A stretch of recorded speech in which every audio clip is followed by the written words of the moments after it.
Well, all right. What's up, everybody? Welcome back to Average People Talking. And today I have somebody on the show who's very much not average. Thank you, I think. Yeah, you're the only one that I'm ever going to give that credit to. You're way above average. You're so gay. You can't say that. You're so cute.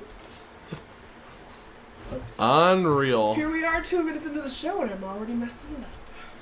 Just breaking all the rules. Breaking all the rules.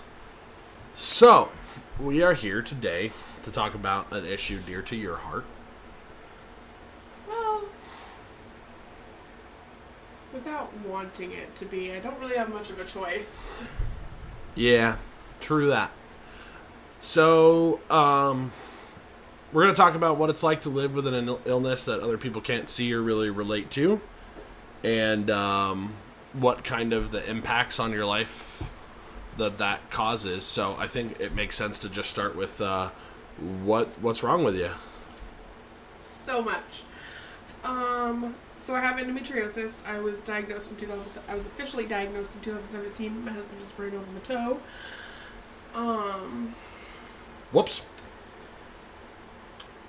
I have PCOS. I struggle with anxiety and depression. Really the one that affects my life the most is definitely the endometriosis. It is sometimes debilitating and just not a good time. Yeah. It's not fun. I get you.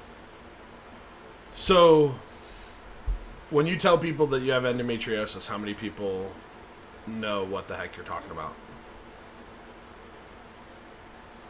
I would say probably like a quarter of the people that I would tell. Really, that high? Yeah, but it always comes with like the little, yeah, my cousin's sister's brother's uncle has that. Yeah, yeah. And it's just like, I don't care.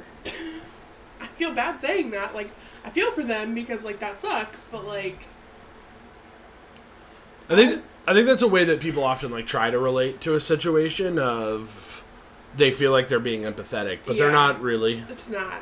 Yeah. Don't do that. Just be like, okay, what's that mean? Like, if you don't know, most of the time people who have any kind of invisible illness are willing to explain it to you. And if they're not willing to explain it to you, then they're going to say, Google it. Or like... Yeah. So a lot of people, when I mention it to them, they often tell me like they've heard the name before, but they have no clue what it means, right? Like they don't know anything about it. They have no. So what are the symptoms? Talk us through what is this thing? What is it doing to you? Sorry, so I meant to have like the actual definition pulled up. Okay. And I failed. We'll now take a moment to thank our sponsor, Skornavakas. They don't actually sponsor the show, but I just figure if I keep mentioning them, they're down the street and they always have bomb food, so, you know. Of all places, Skornavakas? Yeah, I don't know. That's not even where we ordered food from tonight. Correct. Okay. I did this like 2 weeks ago, alright? It's a running joke. It's a running joke. I can't remember. There was some podcast that when it got started...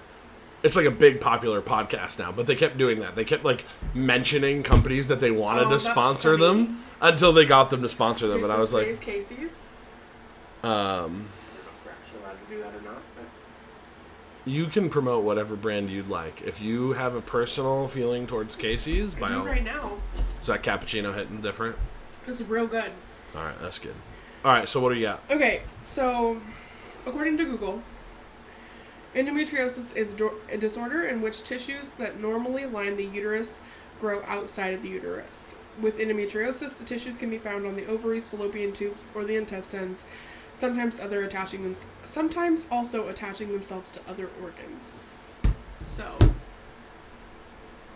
it's basically like, it is not this, but it's basically like a bunch of scar tissue inside of your abdomen just fuses all that stuff together and it's not a good time. So what are the main symptoms that you experience with it? is it just pain? Is it like It's pain. It's really abnormal, like uterine bleeding, terrible menstrual cycles, infertility. If you do end up getting pregnant, the likelihood of carrying to term is very low. Yeah, depending on like what stage you're at, it depends on different. All right, so tell the audience about stages. I'm gonna be perfectly honest. I had no idea that there were stages of it until 2017, whenever I officially got diagnosed. So before you go further, I think this is something important to understand. Dying. Anyway, That was dramatic. a little. That's how I roll. Kind of like you said, if you didn't even know there were stages, and this is a thing that you were at least told you might have before your diagnosis, right? Nobody that you've ever mentioned it to has any clue. Has any idea. Right. So they go, oh, my brother, sister's uncle's wife has it, whatever. And you're like, they might have a somewhat mild version of it. It may be very severe. There's really no way to know. What's up, Liam? Welcome back to the show. Hanging out in chat. Love you. And that's an important factor, right? Because with the different, stages and severity, your experience is very, very different. And so if you know somebody that had it mildly, they might not realize that your suffering in particular might be vastly, vastly worse. And I just wanted to plant a flag there because we're going to talk about that here in a little bit. But anyways, go on. Stages. So there's 4 different stages, technically 5. But according to Google, there's 4. So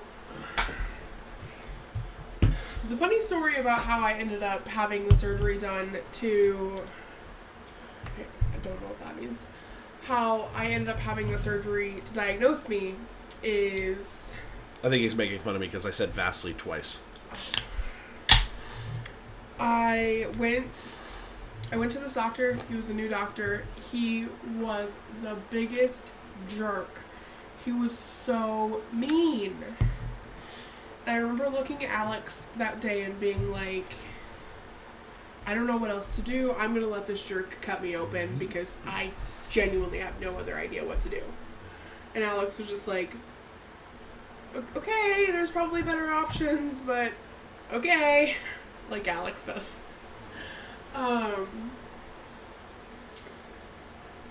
The morning of the surgery, doctor, I'm not gonna call him out like this. He came to me and he was like, you still want to waste my time like this? And I was like, yep, sure do. Then met with me and my mom afterwards and said, so your daughter has what I would call stage 5 endometriosis. He said it was some of the worst he's ever seen. Alex has seen pictures of it. It's intense. It's not... I'm lucky that, like, all of the scar tissue that I do have hasn't, like, attached itself to my organs or caused any other issues like that, but there's just a lot of scar tissue there. So basically the way that I understood it is the stages depend on the amount of scar tissue that you have. Obviously, if you have extra scar tissue in places in your body that you shouldn't have, depending on like how much you do or don't have is going to affect the symptoms that you do or don't have. If you have mild or moderate endometriosis, it might not bother you. You might be able to make it through your work day even though you're working as an assistant manager. You might be able to get by with a heating pad and ibuprofen. I have days where I have to take Vicodin and lay in a bath of boiling water. Like, it's... And there are people that have it worse than me. Yeah, so that's basically what I know about the stages. It's from what I understood, and I could be completely wrong, and if I am, please tell me. We're not doctors. None of this Yeah. constitutes as No. medical advice by any means. It just depends on the amount of scar tissue. I keep calling it scar tissue, but it's uterine lining that is or isn't in your body. Okay.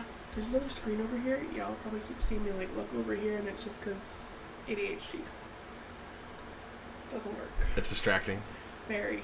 I got a whole setup for this show. It's very complicated. It's just many screens and there's lots of things moving, and it's Too much for my THC-riddled brain. honestly what I'm really grateful for is the small team of gremlins that help me set up the show every time, and I don't know who these gremlins are. they operate our social media arm of the organization. It's not me. I'm not the gremlin. Just kidding. I do it all myself. Okay, so with your support, of course, behind every man. What's that expression? I don't know, but I don't stand behind you. Damn. All right. So, what are your Johnny's gremlin child. It's me, Johnny's gremlin child. so what are your life impacts from the disease? Like, if you could like talk about just major points. I mean, because obviously we went over the day to day, but like, what would you say have been the major life impacts where this thing has steered the course of your life?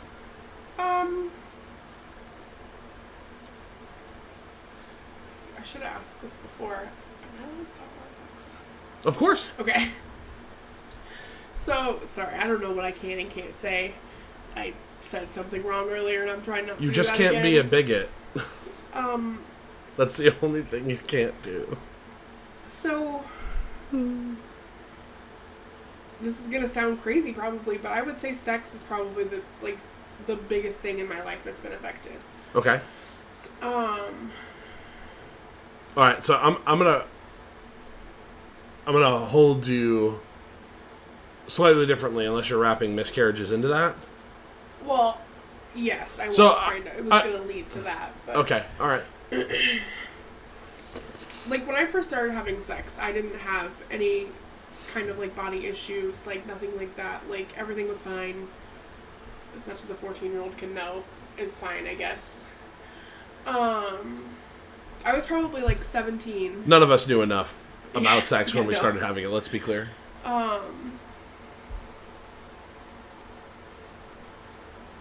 Yeah, that's yeah, powerful. for sure, Nicole.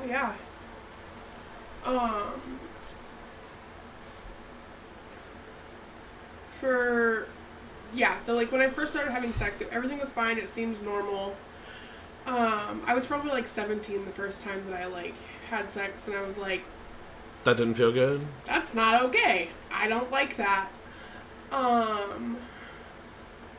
Honestly, my 17-year-old brain, mind you, 17-year-old who was on drugs also, so was like, it was just a fluke.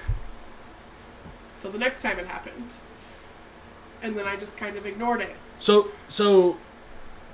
not to just, I want to press you. Exactly what happens? Like, you can be somewhat detailed with it, because I think this part of it's important for people to understand why the lack of empathy that's sometimes out there for a disease like this. Like, is it pain during, after? Are there certain moments that are worse or not as bad? Like, try to be as detailed as The answer to those questions is all yes. yes.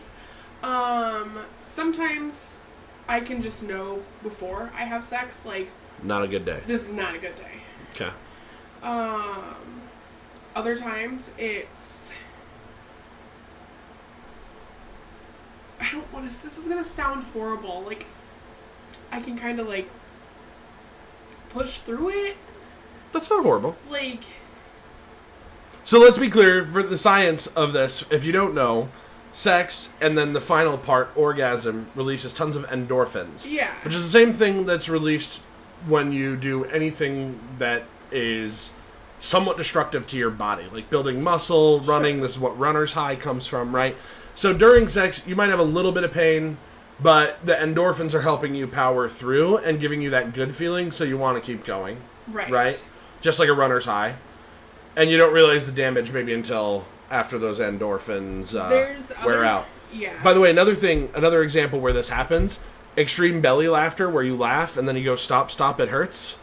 That's endorphins, by the way. Also, Nicole mentioned random bleeding with sex you've experienced. Literally one of the most embarrassing things, and I know, so as the world knows, I'm sure Alex and I are in an open relationship. It's one of my biggest fears. I still get embarrassed, if things like that happen with him. And my husband is one of the most understanding people. He's just like, you good? What can I do? Are you okay? And I'm just like, don't look at me.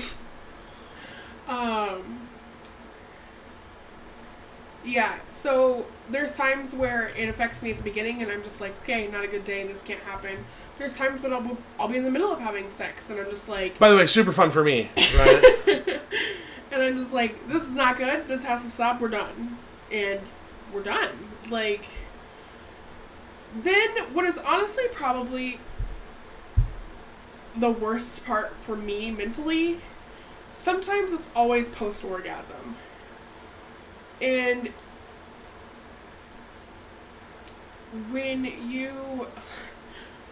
it's really, really fucking weird to be in your brain and be like, yeah, I really want to have this orgasm, this is going to be great. And then also in the same thought be like, but is it going to be great? Or is the Hulk about to kick me square in the vagina? Am I about to just get stabbed in the vagina with a soldering iron?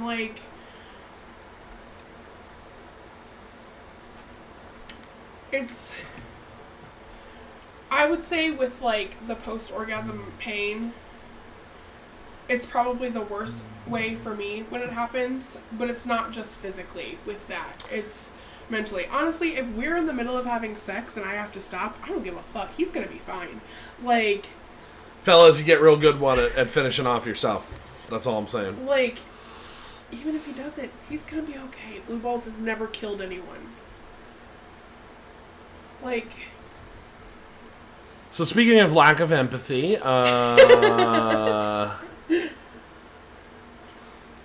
yeah, so just like Nicole mentioned, the fear of just random bleeding with sex, it's really fun to be a girl anyway and have the possibility of your body just being like, oh hey, here's your period. Yeah. But then as I'm sure she can relate, the thought of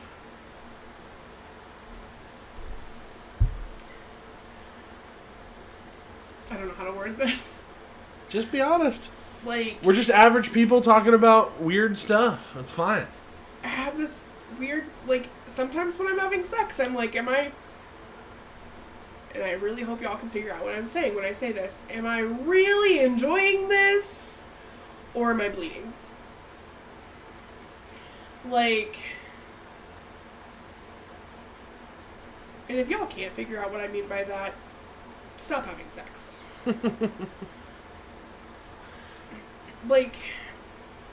So beyond the sex impacts, which are detrimental. With that comes the possibility of pregnancy.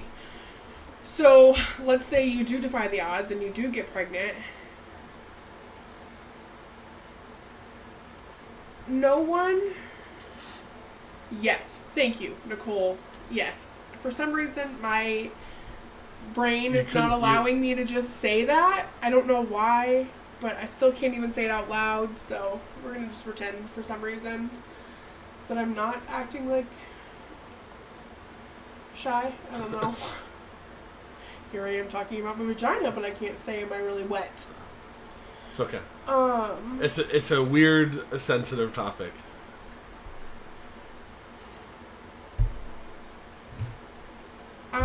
As several people in my life know, I would say honestly everybody in my life knows, I've lost 2 babies to this disease. It's not fun. It's not... No one ever expects to hear the words, "there is no heartbeat."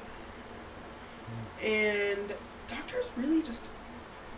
They're not real empathetic. Like, they're empathetic. They're not real sympathetic. Yeah.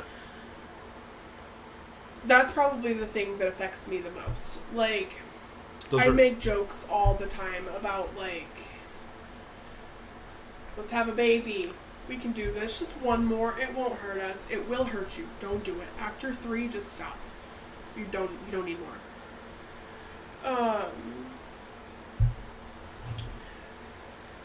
So those are major events. Yeah. It's... I think you could be forgetting it because live shows are weird. But you've also had major turning points where it's cost you jobs.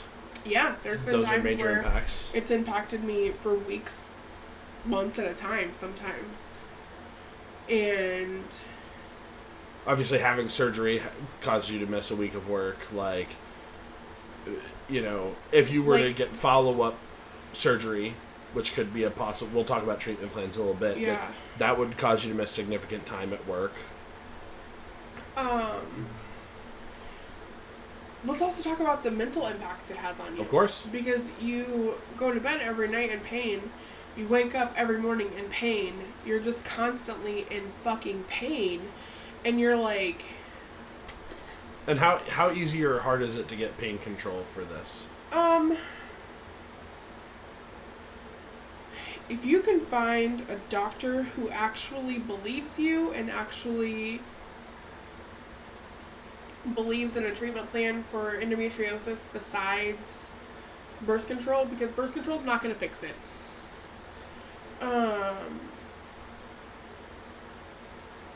It's usually controlled through the pain clinic, like through like a pain specialist. But there are a lot of people in the community who seek alternative methods. There's a lot of THC usage. I know we've talked about. Yeah. Like I knew one person who wanted to move to a cannabis legal state just to be able to get relief, and we've talked about that before. There have been...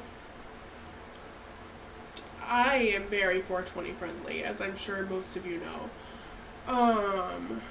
You don't know who's watching. Maybe people will never have no idea who you are. I'm talking to Nicole and Crab because they're the only ones interacting. No faith that my show will ever grow beyond you two. If it does, hello world. Listen to me talk about my vagina. His favorite topic. I mean, true. I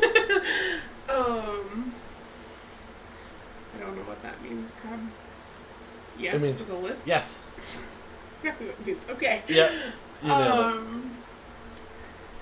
Yeah, that's allowed, but you... Yeah. Nicole said, just remember us when you become famous. I'll never forget. I'll never forget my early supporters. I will. As if Nicole wouldn't be right there on FaceTime with us constantly anyway. Nicole, when are you going to be a guest on my show? Anyways, keep going. What were we talking about? Oh my goodness. Alright, so treatment plans. Pain control. A lot of people are using THC. You're very 420 friendly. Oh yes, I am very 420 friendly. I spend some time partaking in those festivities only when I'm not at work. Okay, so let's talk about that. What do you have to do at work to get through the day? Suffer and complain a lot. How understanding or accommodating are people about that? Nicole said whenever you would like her to be. Alright, I'll book you for the week after the Super Bowl. We'll chat about it. Oh my god, you guys should do dating in 2022. You can be from the man's perspective of a poly relationship, and she can be from a single woman's perspective of the monogamous mindset. I'm planning this shit. Can we talk about what we came to talk about? I also have ADHD, just in case anybody couldn't figure that out.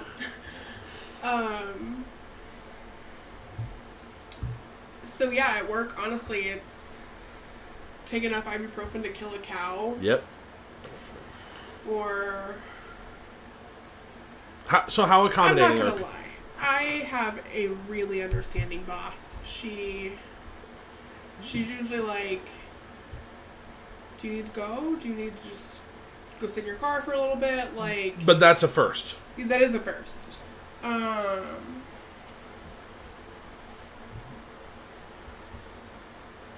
In the past, I was always met with, I have bad cramps too. I'm really sorry for you, but also, I don't give a fuck. Yeah.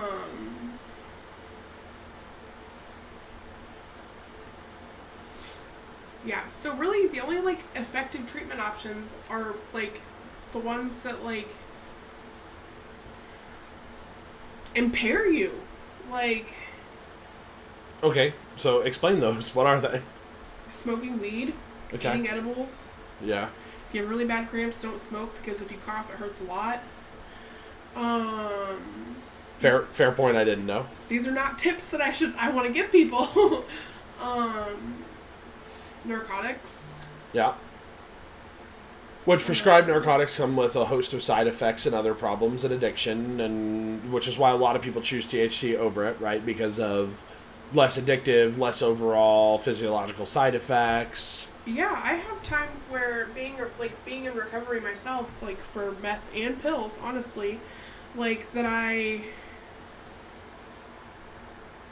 when I do get to the point where I have to go to the doctor to get some kind of narcotic pain relief, like,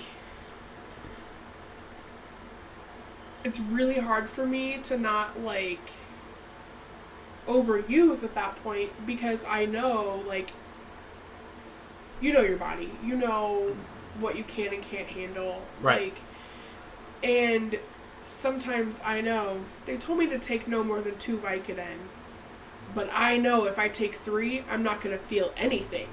And that's going to be great. And that's going to be wonderful, especially when you've been in nothing but pain for days.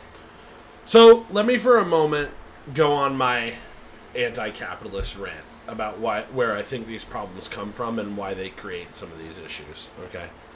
Because this is something I think people don't connect. Like, what are the underlying causes of why you're in this situation? Number one... What? That's a bullshit answer that people give you, Nicole. Yeah, terrible. Terrible advice that Nicole has gotten. So sorry. Alright, so... Number one... Because of capitalism, we have this exploitative view of each other. Where if you're not working, that somehow hurts me. Right? This is where that conservative mentality comes from. Where you hear conservatives like, oh, we shouldn't be giving welfare to those lazy pieces of crap that can't work or won't work or whatever. And this is where the stigma around disability comes from. This is where the stigma... Because you not working... Because we're fundamentally in competition for resources, you not working... Somehow it seems to be that hurts me, right? Even though we live in an age and a country in the United States where we have an abundance of resources and truly could provide for everyone, if we have the will, if we have the proper way to tax the wealthy, if we have the proper way to spread that wealth, there's a lot of people who are working longer, harder hours than they actually need to for our society to function. And a lot of people don't know that. A lot of people don't know that that's a thing. What's the puzzled look on your face? Oh, I'm sorry. You seemed puzzled for a second. I'm literally always puzzled, but... So, what happens is the reason why people don't have empathy for you is, well, I have to be at work. Right? We have this idea that because I have to work harder for my resources, that you not just fighting through whatever your issues are and doing it is hurting me. And that competition... You know what I say to them? Sorry, your boss sucks. Well, but the point is, that everyone's in this situation because of the way capitalism has tricked our minds. We don't treat human beings as human beings. Think about if you would ever tolerate that in a village. First of all, think about if you would ever tolerate not giving health care to everyone. You want to go back in our evolutionary past, right? Granted, medicine was not very good 10,000 years ago, okay? But at the same point, whatever medicine that was available, would you ever tolerate saying, well, that one didn't work very hard this month. They didn't join us on the hunt because they were sick, so we're not going to help them. Would any of us accept that? No, but we certainly do it in the United States. If you don't work, you don't have access to health care, go fuck yourself. And then on top of that, when you do come to work, if you have to be out of work more often because of an illness, especially one that other people can't see, there's no boot on your leg, right? There's no pacemaker in your chest that somebody can identify. There's no visible scar that somebody's going to look at. So it's like, it's not real, right? Yeah, if I was missing a toe or missing like a foot or something like that, I would have no issue ever going to my boss and being like, hey, I have to go to the doctor on the 25th because I'm missing my foot. Kind of don't have a foot, yeah. Like, and I know that, like, any boss I've ever worked for would, except for one maybe, would be like, okay, go. Like, you're fine. Like, But there's something about the disease not being visible that I think... Yeah, if you have an invisible illness, unless you specifically say, like, the big C word, like, people don't care. Unless you What's have the big C word? Cancer. Oh, okay, all right. Like, until my current job with my current manager, like... Just no understanding. It's literally none. So, another piece of this that's frustrating is the pharmaceutical industry has spent a fortune on keeping cannabis illegal, promoting narcotics. They addicted literally millions of people to OxyContin, knowing that it was addictive. They lied to people. Purdue Pharma has never, ever, in my opinion, fully... Nobody went to jail. All these kids died. No one paid a real price. Nobody paid a real penalty for this. There was basically a slap on the wrist, and we've allowed these pharmaceutical companies to get away with this forever. When there's a natural pain remedy that grows in the earth, that's easy to harvest, that's much more affordable to make, doesn't require a super special lab to create it, and genius scientists to extract, particular parts of the drugs. And so, because they know that would destroy the profit of their business, they have truly spent fortunes keeping the marijuana business illegal and underground since the 1960s on purpose to restrict access, to make sure that your pain relief must go through them. Yeah. It must go through their process so they can maximize their profits.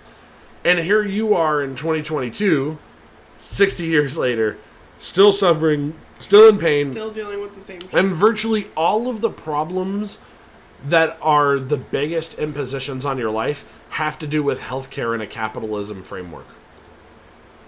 Right? Because another one is going to get a lot of insurance companies will consider, if you wanted to get a partial hysterectomy, which can help stop the hormones and at least keep your disease where it's currently at. Mm-hmm. Elective surgery. Sorry, not covered. Come up with thousands of dollars. Go fuck yourself. Right? Other countries, you would have had this treated much more permanently, probably sooner. A long time ago, I could have went to the doctor. If I lived in Switzerland, I could have went to the doctor when I was 17 and been like, hey, it hurts when I have sex. Why? Yeah. Or Denmark, or the UK, or any other much more enlightened country. Here, I had to wait till I was 23. And part of that is comfort level and societal stigma, right? You could have went sooner, but... I could have, but also... It's also, do you have health insurance? Are you working for an employer that's good enough to offer health insurance? There's so many problems. And then I went to the doctor and started talking about it when I was 23, and then it took until 2017 when I was... How long ago was that? 4 years ago? Yeah. 5 years ago? 4. Yeah, 4. Yeah.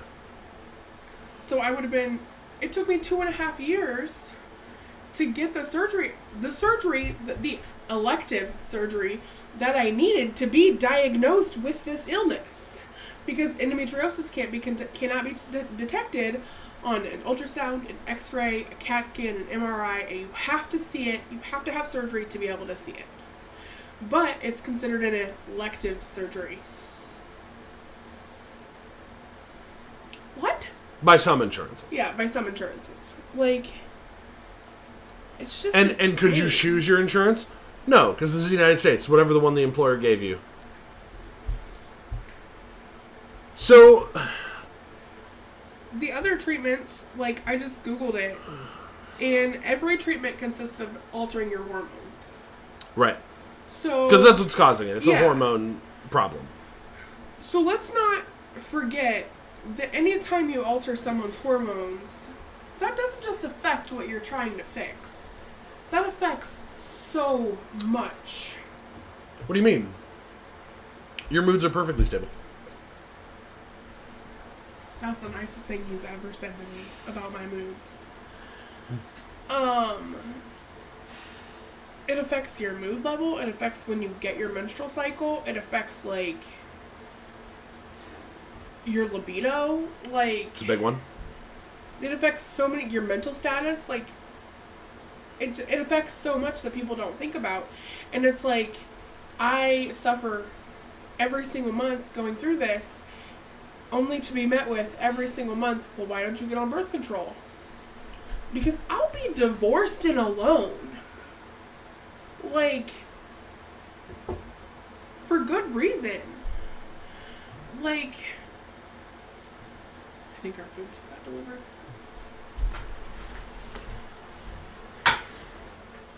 It's just not, like,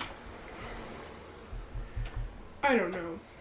Or another suggestion is when you get bad suggestions, like Nicole in the comments was talking about, saying, like, she was told that she needed to try and have a baby or get on birth control to help suppress the natural hormones. What? How is having a baby gonna fix that? Besides, while you're pregnant. It's not. Well, you're pregnant maybe about a month after. I don't want that right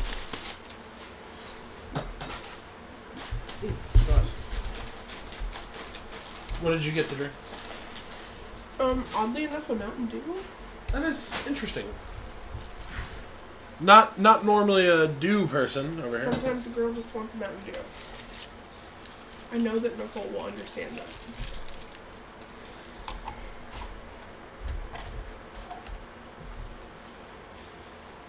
Today's other sponsor, which I promise I know how to cook. it's hard on show nights, especially when your husband takes a nap till like 5:30. Or when he uses the kitchen as his showroom.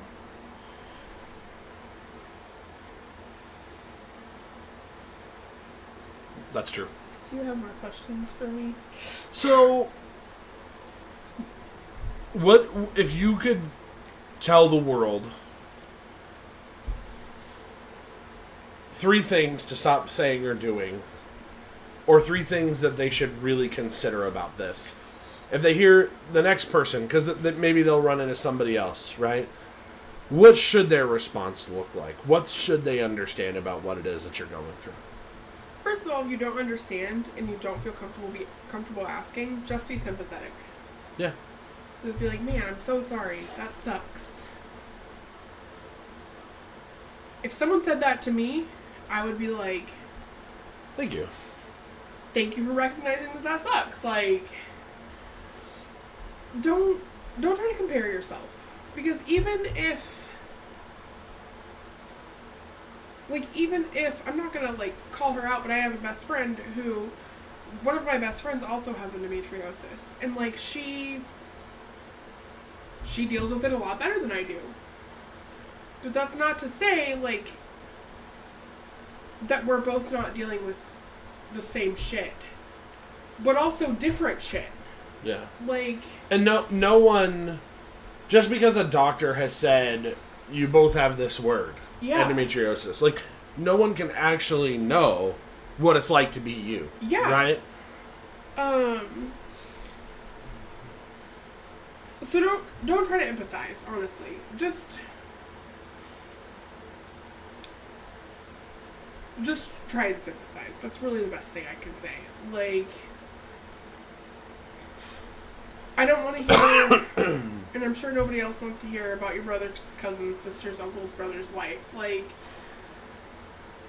I feel for that person. I'm so sorry that they're struggling with this too, but, like, that doesn't help me in the moment. You know, like, it's kind of like, oh, you're missing an arm? My dad lost his toe in Korea. Cool. Yeah, it's got nothing to do with it, really. Like, yeah, so that's... So... don't try to offer medical advice. Oh, thank you. Don't offer... Also, let's just normalize not offering people medication. Like, I can appreciate that you're trying to be helpful, but you have no idea what that person is struggling with. True. Like, when I first... Because people have offered you narcotics, that's become a little more societally acceptable or whatever. And honestly, at this point in my life, I know my limits. I know what I can and can't handle. I know that if I am prescribed narcotics and I'm having a bad day, I'm going to be like, hey man, you're my husband, so automatically this is your responsibility to make sure that I don't take 16 of these in one sitting. And he's usually like, don't do that. And that's really all we have to do most of the time. Like, but other people aren't like that. Like, you could be breaking someone by offering them a Vicodin. Tempting them with, like, their... like, drug of choice or all kinds of things. Yeah, no doubt. And it's not like you're doing it on purpose, obviously, but, like, just don't do that. When I first got clean, I wouldn't take Tylenol. Really? Yeah, like, so don't even offer people Tylenol. If you're gonna try and offer something like that, this is the one and only time you'll ever hear me say this. Offer something holistic. Offer a heating pad. Don't even do that. I think the best advice is ask them what they need from you. Just ask a motherfucker what they need. Like, that's it. That's all you gotta do. It's very simple. And you know, this is kind of a funny follow-up to that. There's a lot of emotional distress that sometimes comes from my side of the aisle. So I wanted to take a little time to talk about that too. Because especially right after sex is when it's the most noticeable. You're in extreme pain. Maybe I haven't gotten off yet. It's like, what do I do? You know? And I'll try to offer, hey, what can I do for you? And sometimes the truth is you just have to lay there and deal with it for a while. Right? Other times, if I need something, when he asks me, I'll tell him. Like, sometimes I just need water. Sometimes I need a heating pad. Sometimes I need him to push as hard as he possibly can on my stomach. Like... And you sometimes have emotional distress in that moment because you feel bad if I haven't gotten off or enjoyed, you know, the experience, and now you're in pain. It's very weird to continue, by the way, you know, like, pull up the hub, finish that one off while she's over there like, I'm dying. Like, that's not exactly the most fun experience until you can successfully shut your brain off to her experience for like 4 minutes. What? This guy. What? What's wrong with that? That's horrible. No, but that, I mean, let's be honest. Is your brain working during an orgasm? Are you aware of your surroundings? You want to see a motherfucker that just like came down from the mountaintop, all right? Right after you like come, you're like, all right, surroundings. Wait. Holy shit, it's been 25 minutes. You know what I'm talking about. He's making himself sound like such a jerk, and he's not like this. No, I'm not. But, I mean, at the same point, it's like she wants me to enjoy the experience, too. Right? Sometimes. The correct answer is not sometimes. I just want the audience to know. You should want your partner to enjoy sex as much as you do. Sometimes a bitch don't care.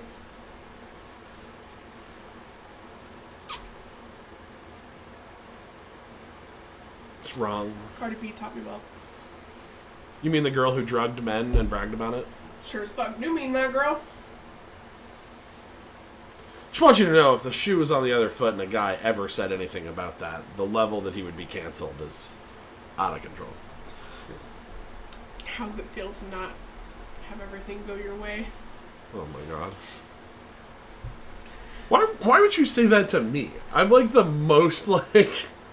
Just because, I'm sorry. Equality-focused person. Just because you are the only straight white man that agrees with equality doesn't mean that you don't have to face the fucking bullshit that comes along with it. So there's the emotional distress of, I feel really bad because my biology really wants me to finish this project. I also feel emotionally terrible and empathetic for you because you're writhing in pain, right? There's a pretty big roller coaster that comes with that moment. And there's a big roller coaster that just comes with it day to day. I mean, there's times where you put moves on me and I'm genuinely hesitant to even engage because I know how it ends half the time. Real good for a bitch's self-esteem. That's the thing. There's kind of this reciprocal problem, and it... Has that been bothering you the whole show? Yeah. That's so funny.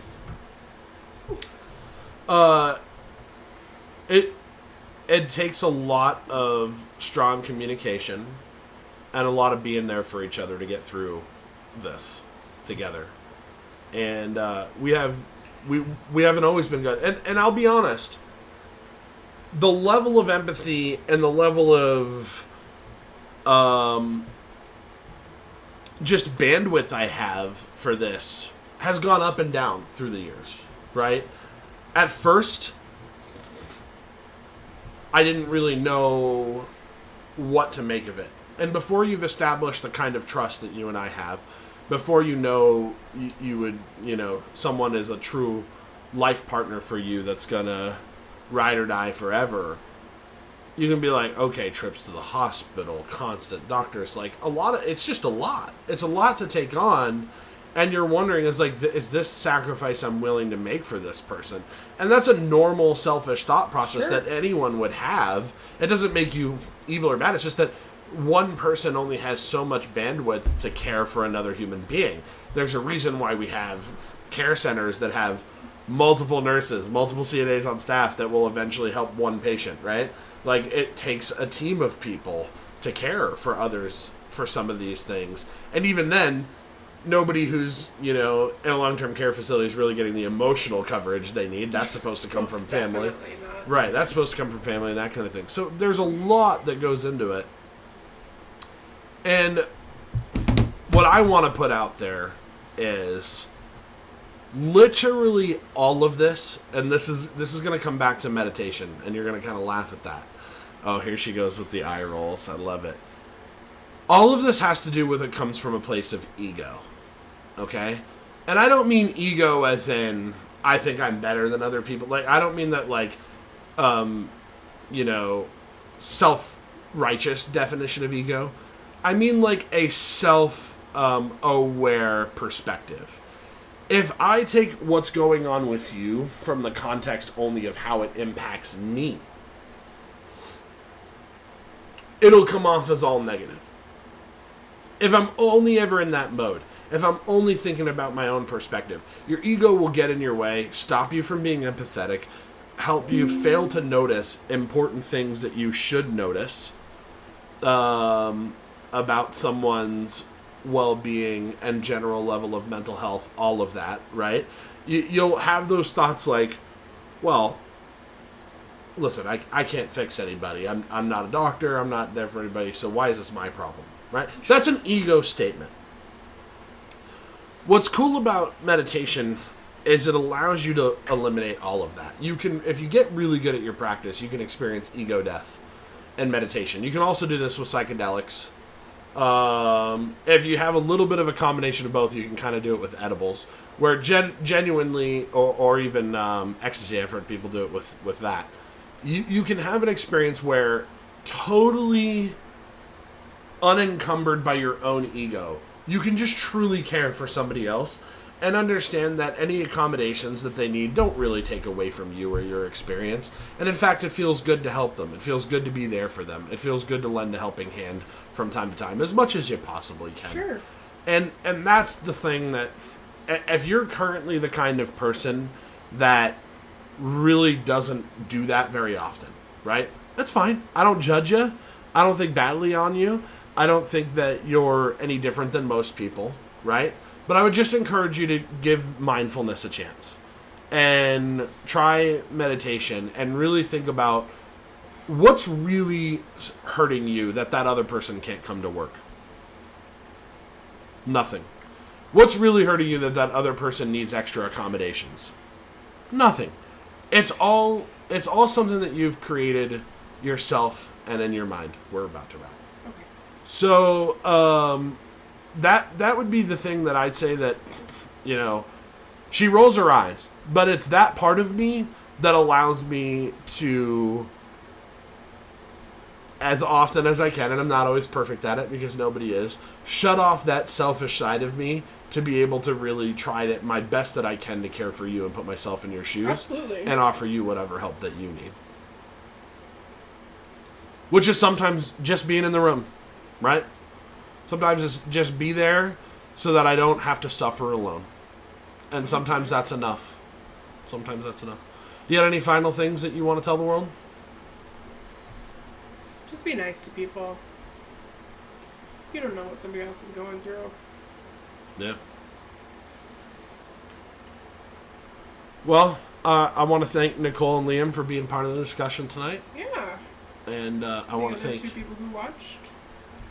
They, Whoever they were. There could have been more people that came and went. You know. Oh, sure.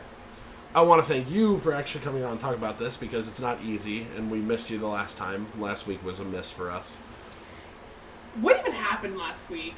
It was just exhaustion for both of us. I think we were both just, Both very busy with work and life right COVID. now. And COVID, yeah. So, next weekend, Super Bowl Sunday, no show. Because it's the fucking Super Bowl. No one's watching this. I'm not concerned about the Super Bowl in the least bit. Matthew Stafford's going to be the Super Bowl MVP. Let's go Rams. I am totally on the Rams bandwagon right now. So ready for the Super Bowl halftime show. You got Kendrick. You got Eminem. Dude. You got Mary J. Blige. Dre. You got Dr. Dre. And I don't know who else is coming. I forgot.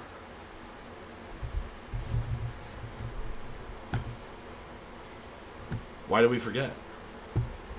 I don't care. Super Bowl halftime show is going to be absolute straight fire. That's the point. Okay, so so it's Kendrick Lamar. Snoop Dogg. Oh yeah, duh. How the hell did we forget Snoop Dogg? I don't know. Sorry, Snoop. All I know is that next weekend, it's a good thing we don't have the kids because they would see a side of me that they just don't need to see. All right, well, thank you, everybody. Enjoy your Super Bowl Sunday, and we will catch you in 2 weeks.